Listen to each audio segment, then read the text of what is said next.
सफल होना है तो चलना ही होगा। आपने कभी बहती हुई नदी को ध्यान से देखा है?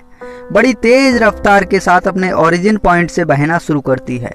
शुरुआत से ही उसका एक लक्ष्य होता है जो अपनी मंजिल को प्राप्त करना होता है। रास्ते में हजारों बाधाएं आने पर भी वह लगातार बहती रहती है। भले ही कुछ जगहों पर उसकी रफ्तार कम हो जाए, लेकिन वह रुकती कभी नहीं है। अपनी सुरीली आवाज के साथ बहती हुई नदी अपनी मंजिल की ओर लगातार बढ़ती रहती है और कैसे भी हो अपना लक्ष्य प्राप्त करके ही रहती है। सोचो, यदि नदी बीच में ही बहना छोड़ दे तो क्या होगा? उसका पानी ठहर जाएगा और वह कुछ ही दिनों में सूख कर नष्ट हो जाएगी। दोस्तों, यही हमारी लाइफ में होता है। यदि सफल होने के लिए आप कोई लक्ष्य तय करते हैं तो उस लक्ष्य तक पहुंचने की शर्त यह है कि आपको लगातार अपने लक्ष्य की ओर बढ़ते रहना चाहिए।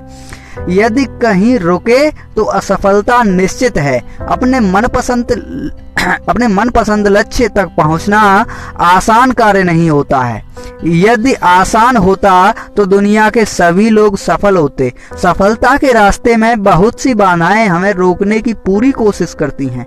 जो लोग मन से कमजोर होते हैं, जिनका कॉन्फिडेंस लेवल बहुत कम होता है, वे इन परेशानियों के आगे झुक जाते हैं और असफलता को स्वीकार कर लेते हैं और बाद में अपने भाग्य को कोसते हैं। याद रखना, समय हमेशा चलता रहता है, इसलिए दुनिया का हर इंसान समय का गुलाम है। हवा हमेशा चलती रहती है, कभी कम रफ्तार से तो कभी तेज रफ्तार से, लेकिन रुकती कभी नहीं है। इसलिए दुनिया के किसी भी जीव का जीवन हवा के बिना संभव नहीं है। संपूर्ण ब्रह्मांड में जिसने अरबों गैलेक्सी हैं, खरबों तारे हैं और अनगिनत ग्रह हैं, सभी चलते रहते हैं, कभी रुकते नहीं हैं। प्रकृति का नियम है कि जो रुक गया उसका असफल होना या नष्ट होना तय है। यदि आप अपने गोल को प्राप्त करना चाहते हैं तो आज से ही अपनी कमर कस लो और खुद से वादा करो कि रुकना कभी नहीं है। धन्यवाद।